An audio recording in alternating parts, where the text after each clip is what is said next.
Ejay's podcast. Let's go. Welcome again, ladies. No, not again. You've never been here, and I've asked a million times. This is the first time she's coming on the show, but I appreciate you coming. A very close family friend of mine. It's really nice to have you here, Anna. Welcome to Ejay's podcast. Thank you. Same with you, Julia. Our runaway soldier. She ran from the city for a while, and then here she is back again. Today I want to ask you, ladies. A few questions. Some a bit personal, some maybe not personal, but mainly about how you balance culture. How you balance culture. Let me start like this. What's the difference between dating a foreigner and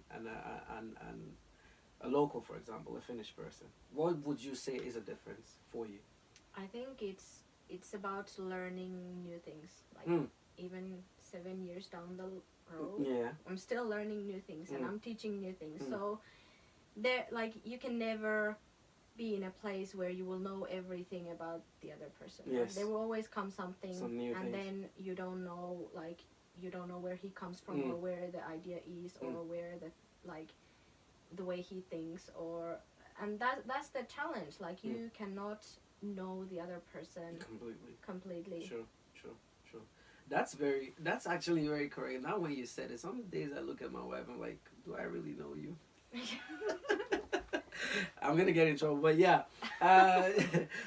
Julia, what do you think is the difference for you? What would be the difference between dating a foreigner and a local person, for example, a typical Finn, and like maybe an African person or whoever, a foreigner? What would be the difference for you? Oh, I don't really know because it's hard. I'm not good at talking about emotions and everything in Finnish. I'm better at talking them in English. Yeah. So it would like if I'm talking about emotions in Finnish, Mm. romantic emotions. Yeah. I always get some block. Like I don't know.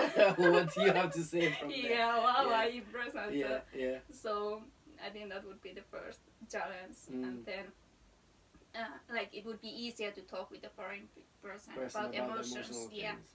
but then yeah, I think that's the first thing. So she mentions emotions. Do you think the emotional part like makes it more difficult when they like? Is that an important part of dating outside of your own culture? The emotional part of things, like how they take things, how they absorb things, even information or even a conversation, for example. How do you think the emotions, are they higher, are they lower? Being an African person, from your own perspective, do you think we take things to the heart more than a regular Finnish person would? I don't know. I think there's so many like personal differences, and it's not necessarily about the culture, because you can see like two Africans from same country and they deal with emotions Totally completely differently. different way, and it's the same with Finns. Like two Finnish people will deal with emotions differently. So it's not necessarily about the culture in this case. It's like emotions are like personal experience. Yeah. So we cannot generalize. We I cannot don't think really you can generalize generalize. it. Yeah. But what I meant with my own point was that it's hard to say minä rakastan sinua. It's Yeah. so much easier to say I love you.